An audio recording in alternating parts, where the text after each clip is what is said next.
নমস্কার বন্ধুরা, সকাল সকাল আমি সাজগোজ করে আজ বেরিয়ে পড়েছিলাম। তো কোথায় যাচ্ছি সেটা দেখার জন্য কিন্তু পুরো ভিডিওটা অবশ্যই দেখো।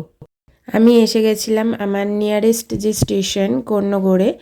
তো ওখান থেকে আমার ট্রেন চলে এলো, ট্রেনে আমি উঠে পড়েছি।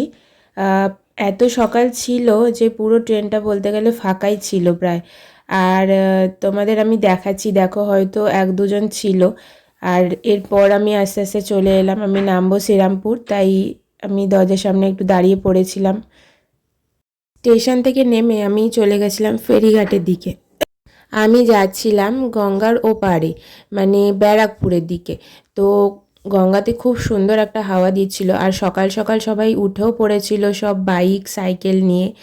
এইবারে আমি চলে এসেছিলাম ব্যারাকপুরে। ব্যারাকপুরের ফেরিঘাটটা দেখে তো আমার ভীষণই ভয় লেগেছে, কারণ খুবই রিস্কি ছিল। একটা মানে কোনো গার্ড ছিল না পাশে, আর আমরা বন্ধুরা এখানে মিলে হাসাহাসি করছিলাম যে যদি কেউ পড়ে যায় তাহলে কে বাঁচাবে, সাঁতার তো কেউ জানে না, এই নিয়ে আমরা হাসাহাসি করছিলাম।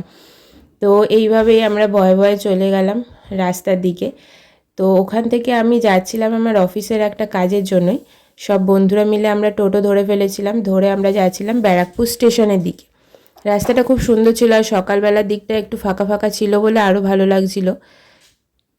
তো তোমরা যারা ব্যারাকপুর থেকে দেখছো তারা কিন্তু অবশ্যই জানিও, এই রাস্তাটার নাম আমি ঠিক জানি না। এরপরে আমি এসে গেলাম ব্যারাকপুর স্টেশনের কাছে, তখন বাস ছিল হচ্ছে 9:22। এরপর আমি কোথায় এসেছি সেই লোকেশানটা আমি তোমাদের কাছে শেয়ার করছি। এটা হচ্ছে ব্যারাকপুর সুকান্ত সদন। অফিসের একটা ফাংশন ছিল, সেই জন্যই গিয়েছিলাম।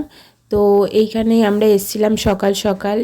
এর উল্টো দিকেই ছিল দাদা বৌদির নিউ আউটলেটটা, আর এর ব্যাক সাইডে ছিল দাদা বৌদির পুরনো আউটলেটটা।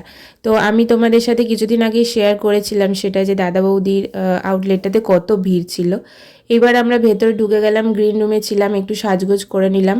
নিয়ে এবার আমাদের অনুষ্ঠানের কিছু মুহূর্ত আমি তোমার সাথে শেয়ার করে নিচ্ছি, দেখো তোমাদের কেমন লেগেছে অবশ্যই আমাকে জানিও। আর এরপর আমরা আস্তে আস্তে কাজটা ছেড়ে ফিরে গেলাম। তোমাদের কেমন লাগলো আমাকে কিন্তু অবশ্যই কমেন্ট করে জানিও।